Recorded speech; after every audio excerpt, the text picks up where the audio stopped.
मुझे ये एक्सरसाइज नहीं करनी, मुझे समझ ही नहीं आ रहा। अगर आपका बच्चा भी कभी ऐसा बोलता है तो 1 मिनट रुक कर ये ज़रूर देखिए। मेरी ट्यूशन क्लास में क्लास 5th का एक बच्चा है। स्कूल में उसका टॉपिक चल रहा था रेफरा और पदेनरा। टीचर ने समझाया भी था, लेकिन उसके लिए वो सिर्फ कंफ्यूजिंग रूल्स बन गए। जब वो मेरे पास आया उसने डायरेक्ट कहा, मैम मुझे ये समझ नहीं आ रहा, मुझे ये एक्सरसाइज नहीं करनी। उसकी बात में ज़िद नहीं थी, उसमें कन्फ्यूज़न और फ्रस्ट्रेशन था।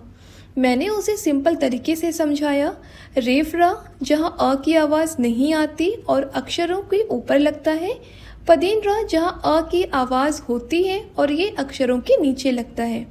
फिर मैंने उसके लिए एक इंटरेस्टिंग एक्टिविटी रेडी की। चलो इसे थोड़ा फन बनाते हैं। पदेनरा को ग्रीन से हाईलाइट करो और रेफरा को रेड से। और वही बच्चा जो कह रहा था मुझे नहीं करनी एक्सरसाइज, अब इंटरेस्ट के साथ ढूंढ रहा था, सोच रहा था और सॉल्व कर रहा था।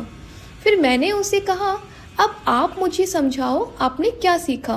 पदेनरा है और ये पैर पर लगता है ये, और इसमें आ की आवाज आती है और जिस अक्षर व्यंजन पर लगा हुआ होता है उस पर आ की आवाज नहीं आती। हम जाते हैं रेफ वाले रा।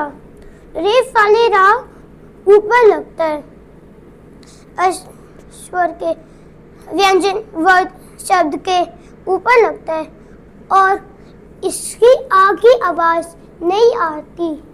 ये मोमेंट बहुत इम्पॉर्टेंट होता है। जब बच्चा खुद एक्सप्लेन करता है तो उसका मतलब है कि उसने सिर्फ याद नहीं किया, उसने कॉन्सेप्ट को समझ लिया है।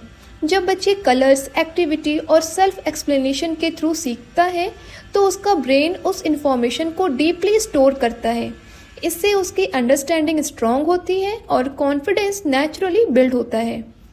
अगर आपका बच्चा हिंदी के किसी भी टॉपिक में स्ट्रगल कर रहा है तो सिर्फ पढ़ाई मत करवाइए, समझाइए, वर्कशीट और क्रिएटिव एक्टिविटी के थ्रू प्रैक्टिस करवाइए। क्योंकि बच्चे मना पढ़ाई से नहीं करते, वो मना करते हैं ना समझ पाने वाली फीलिंग से। और जब समझ आ जाता है तो वही बच्चा कॉन्फिडेंटली बोलता है, मुझे आ गया।